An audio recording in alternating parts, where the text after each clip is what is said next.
I want to speak to Alex Deane. Alex is a former Chief of Staff for David Cameron. He's now an MD for FTI Consulting.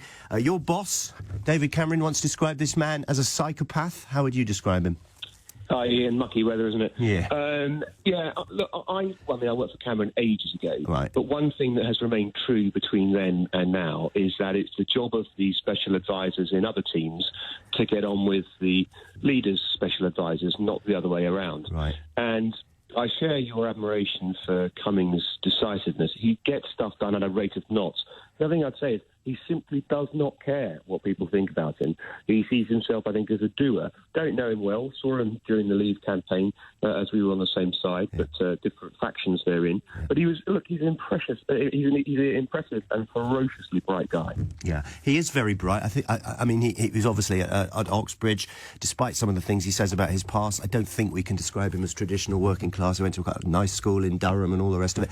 However, that being said, why do you think he has this antithesis to the way in which Westminster and Whitehall works?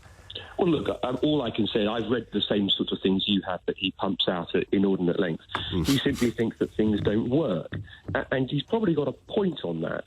But when people say, it's this implementation of an agenda that's his rather than the Prime Minister's, or that he's got this outsized power, I want to make an important point, Ian, which is that people in these roles only have any power because they still have the confidence of their political masters. Yeah. You ask yourself this, if he wasn't in this role, would you care what he thought? I dare say the answer is no. We're only interested in it because Boris Johnson continues to want him to do what he's doing. He's an implementation person. And in that, I interpret it as being actually Boris backs what he's doing. Do you like their relationship? Do you like how they're getting things done?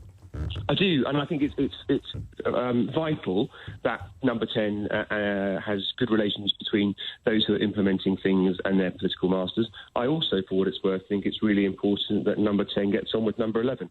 I think plainly it's much better, for example, when you have a Cameron-Osborne type relationship to when you have a Brown-Blair type relationship. It's much better when they get on, and if they're not getting on at the special advisor level, then changing the special advisor seems reasonable to me. Can you give me any intel as to what it was about the Chancellor's special advisors that Dominic Cummings and presumably the Prime Minister disliked so much? I'm afraid I'd actually do the reverse, because the only one I knew properly, a guy called Sam Coates, lovely, lovely man, so thoughtful, 2 tours of Afghanistan for the Territorial Army, very impressive, and probably the least objectionable person I know. So I go the other way, and I think that if a Chancellor, I deeply find this weird, actually, Ian. If a Chancellor about to bring down a budget for his country and for his government finds it necessary to resign over his special advisors, for heaven's sake, it feels to me like he's a man looking for an excuse to go, rather than it's actually about the SPADs. Oh, yeah, I don't think it's an issue of substance about the SPAD. I think all the stuff about it being an issue of principle and just sticking up the advisors is froth. In the end, if Number 10 wants you to have different SPADs, and when you're in one of the most important jobs in the country, have different advisors. SPADs, is that what we call them? Special advisors, SPADs. Love it, love it. I was going to finish the interview, but you've said something fascinating there. Right, so what do you think it was about then? You think Sajid Javid actually did want to resign? I don't get that. Why would you want to, just before you do your budget?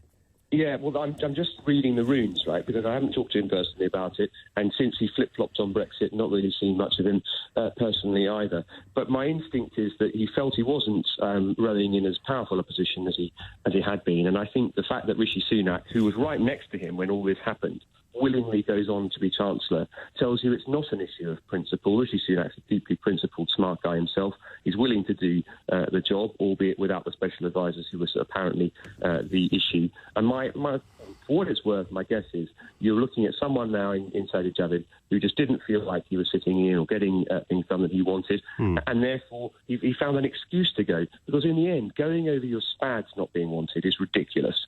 He was Chancellor of the Exchequer, one of the most important jobs we've got. And if he wanted to still be Chancellor, he would be. So in the end, it's his call. Amazing. OK, so I've got one more question. Do you think that we've seen in the past, and the Tories are brilliant at this, the only thing that seems to bring down Tory leaders is internal disaffection with the leader. Yeah. Is he making an enemy of a very powerful politician here?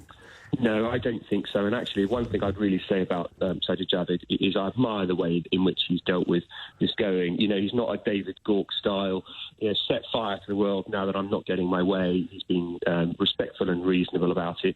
You are, of course, right. The Tory party shows that in the absence of a meaningful opposition, it'll make one for itself. But right now, it's not happening, and I don't think it's going to be Sajid Javid. Wonderfully put. Thank you very much.